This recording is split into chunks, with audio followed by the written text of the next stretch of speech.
Nageenyi badhaadhaa akkam jirtu kabajamtoota daawwattootaa fi maatiiwwan Oromiyaa kiyya. Subscribe, like fi share akka nuuf gootan kabajaan isin gaafachaa. Hanga dhuma qophii keenyaatti nu waliin tura. Sagantaa keenya har'aatiin immoo waan godhu wallaale mala naa mala gaatu qaalaan jedhama. Ani kan hin jiraadhu biyya Ameerikaa magaalaa Chicagoodha. Gidduu kana rakkoo tokkotu na mudatee jira. Rakkoo na mudate kanaaf gorsa akkanaa kennitaniin fedha. Erga biyya Ameerikaa dhufnee waggaa 6 ga'eera.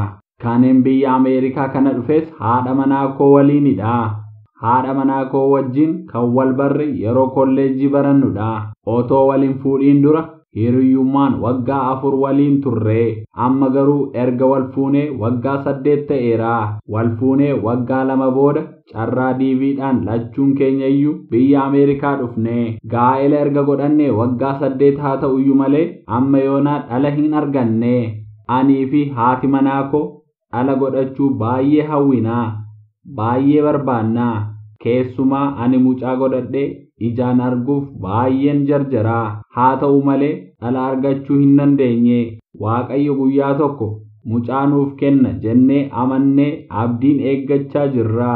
Mucaa godhachuun dhabuun keenya jaalala anaaf haadha manaa koo gidduu jiru hin hir'isne. Jaalalli nuni waliif qabnu akkuma bara kolleejjii waliin barannu sanaadha.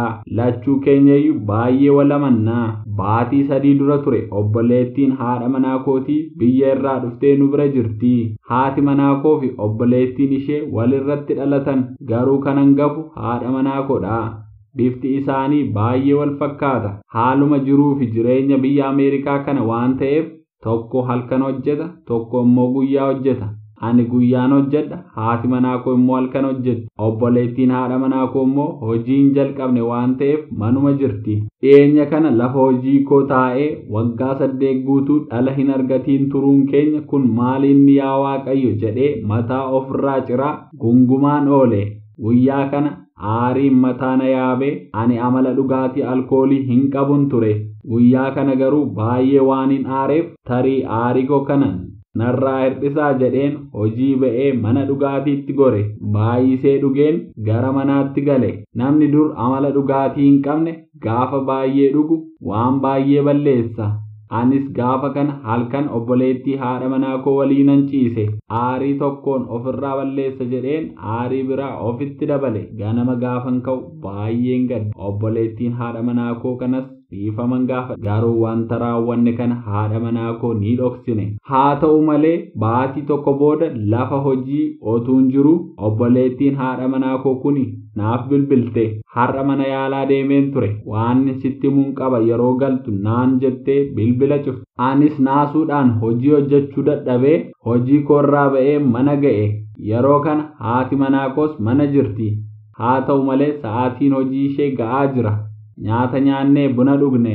Haati manaa koos hojii isheetti qajeelte. Kanaan booda anis egaa isa sila jette natti himin jedheen. Obboleettiin haadha manaa kootis dubbadha. Lapheen koo garuu tik tik tik jedhee dho'uuf jedha. Akka hollachuus na godha. Obboleettiin haadha manaa koos dhuftee soofaa irra na cinaa teesse. Har'a mana yaalaa deemeen dooktara koo argeen ture. Innis ulfa ji'a tokkoo akkan ta'e natti hime. Akkuma jetteen fuulli ishee irra imimmaan gadi roobsuu eegalte. Anis yeroo kana harka koo lamaan fuula koo irra godhee jilba koo irratti gad gombifameen boo'uu eegale. Boonyee erga fixannee booda maal goonuu jennee wal gaafanne. Ani mucaa argachuu kootti natti tola. Garuu haadha manaa koo waggaa 12 ol wal jaallanne wajjin wal dhabuuf deemna. Haati manaa koo fi obboleettiin ishee wal loluuf deemu. Ulfa kana nan baasa moo maal goonaa jettee natti dubbatte. Anis ati maal yaadde jedheen deebisee ishee gaafadhe. Isheenis waan jettu wallaalte. Mee otuu isin ta'e maal gootu? Gorsa akkamii nuuf kennitu? Maal goonu? Horaa bulaa. Yaada keessan koomentii irratti akka nuu kennitan sin gaafachaa. Oromiyaa kiyya daawwadhaa. Like, share, subscribe gochuun irraanfatinaa.